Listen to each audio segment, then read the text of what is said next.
All right, thanks for joining us for Devotionables, brief devotions for busy people. Advent.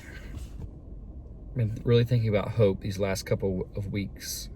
And in this particular week on Devotionables, we are really considering hope. I'm really beginning to feel like for the first time understand there are two hopes.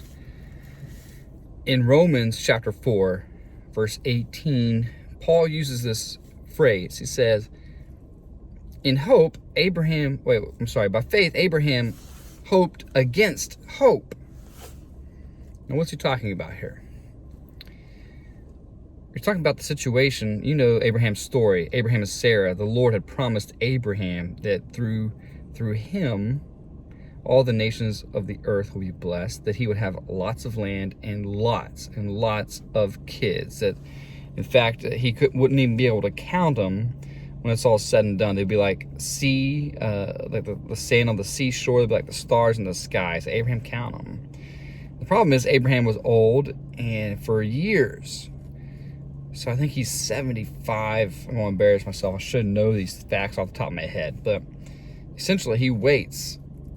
Finally, by the time he's 100, think about these years that he is waiting for this child whom eventually does come, and they name Isaac. And by faith, Abraham hoped against hope. There are two kinds of hope. The world's hope is, man, it'd be great if this worked out. You know, I think I can. But if anything goes wrong, and that hope is dashed. The Christian hope is a certain hope. It's a weird thing. It's a certain hope. For you and me today, there's this expression that says, you know, the first one through the wall gets bloody. You and I today have the benefit of looking back at the first ones through the wall. That's, you know, Hebrews 11. I've been kind of going back to the last few episodes of Devotionables. This long litany of saints, Abraham and Sarah among them, who have gone through that wall first. Because the Christian hope is based upon a person, promises, and work.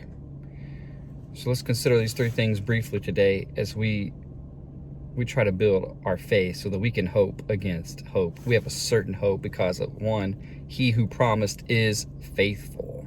It's all about God. It's all about a person, one who is the standard of truth, is the standard of faithfulness. And when he says something, he does it. You remember all these covenants throughout the Old Testament. Today we live under the new covenant. God making these covenants with man.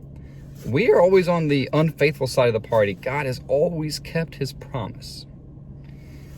The people by old, the author of Hebrews 11 mentions, they lived by faith. They hoped against hope. They had a certain hope. The promises of God are certain. And so you and I can look back, and because who has made these promises, God, who cannot lie, God, who is faithful. We say, I will hope against hope. It's not just, man, I hope I get to heaven. I hope God does X, Y, Z. It is a certain hope. And so I order my life differently by an obedient trust to the Lord Jesus. So also we can look back, and it's not only the person, but this person has garnered more trust. God has garnered trust and by the works of his faithfulness. By the works of his faithfulness. Also in Hebrews 11, with all these stories of how God acted. God's the one who parted the Red Sea. Right?